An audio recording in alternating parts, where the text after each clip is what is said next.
శాంతి చర్చలు అణు ఒప్పందం విషయంలో ఇరాన్ మరోసారి స్ట్రాంగ్ వార్నింగ్ ఇచ్చారు అమెరికా అధ్యక్షుడు డొనాల్డ్ ట్రంప్. ఇక మంచిగా ఉండాలి అని అనుకోవడం లేదునంటూ హెచ్చరికలు జారీ చేశారు.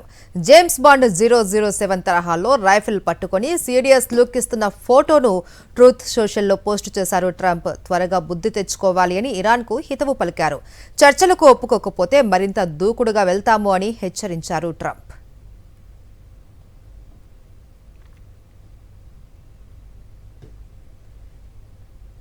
శాంతి చర్చలు అణు ఒప్పందం విషయంలో ఇరాన్కు మరోసారి స్ట్రాంగ్ వార్నింగ్ ఇచ్చారు అమెరికా అధ్యక్షుడు డొనాల్డ్ ట్రంప్. ఇక మంచిగా ఉండాలి అని అనుకోవడం లేదు అనంటూ హెచ్చరికలు జారీ చేశారు. జేమ్స్ బాండ్ 007 తరహాలో రైఫిల్ పట్టుకొని సీరియస్ లుక్ ఇస్తున్న ఫోటోను ట్రూత్ సోషల్లో పోస్టు చేశారు ట్రంప్. త్వరగా బుద్ధి తెచ్చుకోవాలి అని ఇరాన్కు హితవు పలికారు. చర్చలకు ఒప్పుకోకపోతే మరింత దూకుడుగా వెళ్తాము అని హెచ్చరించారు.